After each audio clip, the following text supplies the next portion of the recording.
back into the semis, back-to-back. You'd have to call that an upset result, despite the fact Lakey had won before. But back to live action. Malia Manuel up on the first wave of quarterfinal number 2, and it's a good-looking wall. Drives up into this section. Silky flow. You know, and again, going for that off the top and then the carve, so good variety. Again, beautiful carve. And I love this one. This one was my favorite maneuver, you know, because she had a steep section and she carved around it. Not easy to do.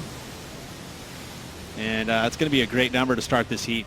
As you said, excellent surfing. Let's see what Carissa's got in response. Beautiful first turn up into the pocket. Really authoritative on those first 2 moves. This wave's starting to flatten out a little. And it's not going to run through the inside. So despite the fact she had that incredible start, it feels like Malia might get the jump on the opening exchange. Could very well, and that number is already in, and it's a good one. But the response is there. I think Carissa is still, I mean, she has the firepower to be matched up against Malia here. It's just a matter if she can find the quality waves. Nice size set wave. The waves are pumping. I mean, and look at this canvas. Beautiful arc. Comes out of it with speed. Tags it straight up. And then again, a nice round arc, but that was it. Yeah, you're right. I think that Malia will get the better of the nod by probably a couple points. She's come back with a renewed presence. Well, here is Malia, an 8.5 on her first wave. And looking to put another big number up on the board. She throws that tail. Great control. No recovery time, so mixing things up. A number of really smooth carves on her first ride. And this time attacking the lip. Wow. That is freedom at its finest. I mean, she looked like no worries. I'm going to go and I'm going to attack right out of the gates. And Carissa is going to have some work to do. Paddles into this one, sees how much water it is down the line. Transition move here, and then straight up, gets the grab, twists it around, and comes out of it with absolutely no stall in the recovery. And that's huge. Be able to come out of a strong maneuver like that and look in complete control. And the average 6.7, you know, in comparison to Carissa's 6.5, it maybe could have gone a little bit higher, but there's a size to Carissa's turns that you just can't dispute. And it was on show again on the start of this ride. There's another big hack, a lot of power in these moves. Full extension of the body, allowing her to really draw out these rail turns.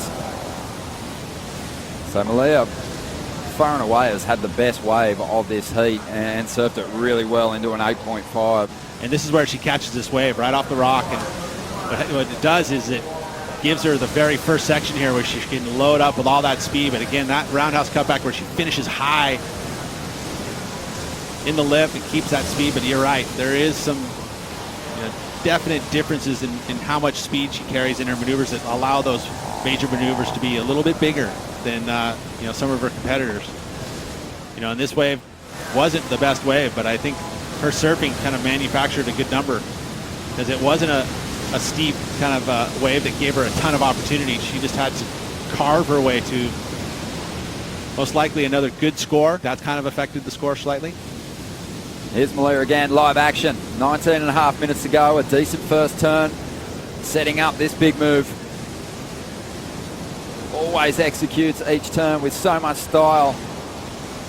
And this wave is providing plenty of opportunity, a nice pocket to work with.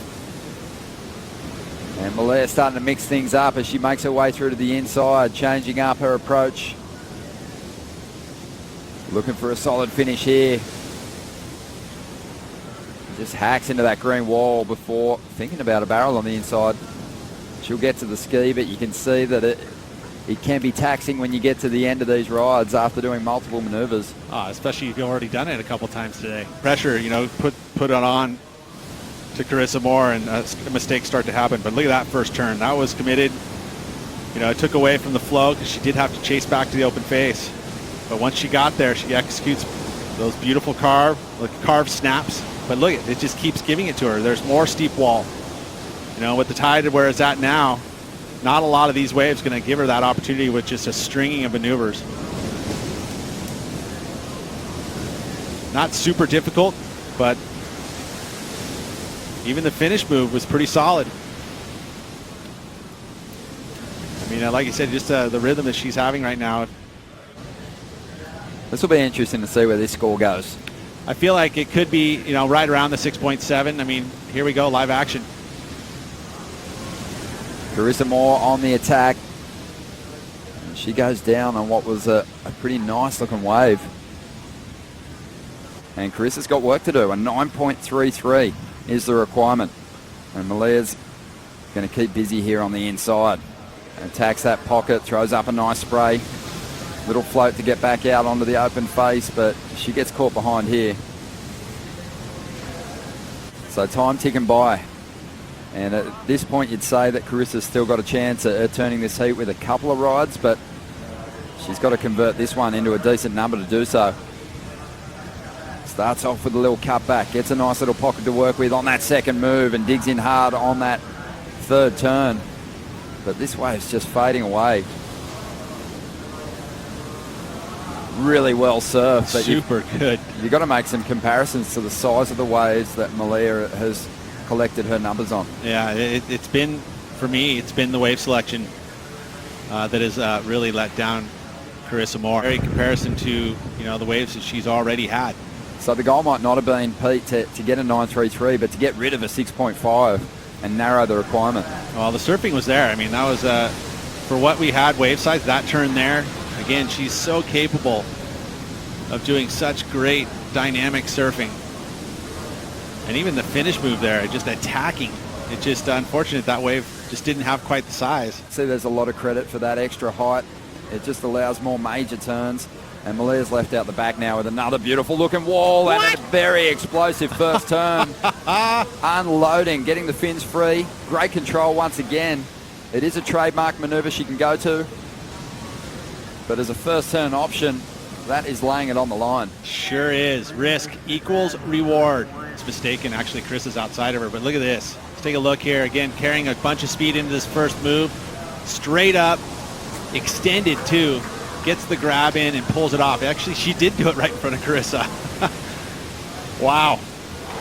Amazing. But yeah, not even going to go into her top two. How cool is that? And this is where the women really can start to showcase and go with that innovation and progression, because you start pulling it off. But look at that, straight up into it, gets the grab. And the stability that she had with her front arm too, you see it kind of laid into the wave there, and that really gave her the ability to rotate around it and almost stabilize the move. A real shame this wave pushed out into deeper water, because that's the turn of the contest so far. Just a single move and it fetches her a 6.53. Doesn't go into the top two. Aussie leg, always exciting, and we've still got Bells and Margaret River. Well, here we go. This is Carissa chasing down the number, a 9.33. 45 seconds to go. She doesn't find the open face, and she kicks out the line. Carissa might get another opportunity here. Late takeoff, and she just looks down the bank and sees that nothing is eventuating. No major scoring potential, so she kicks out. Seconds to go, and this result seems to be a wrap for Malia Manuel. She's moving into the semi-final. She'll be taking on Lakey Peterson. And Carissa will look to rebound after a quarterfinal finish. Not a disastrous result, but obviously not as strong a start as she would have been hoping for here at stop number one.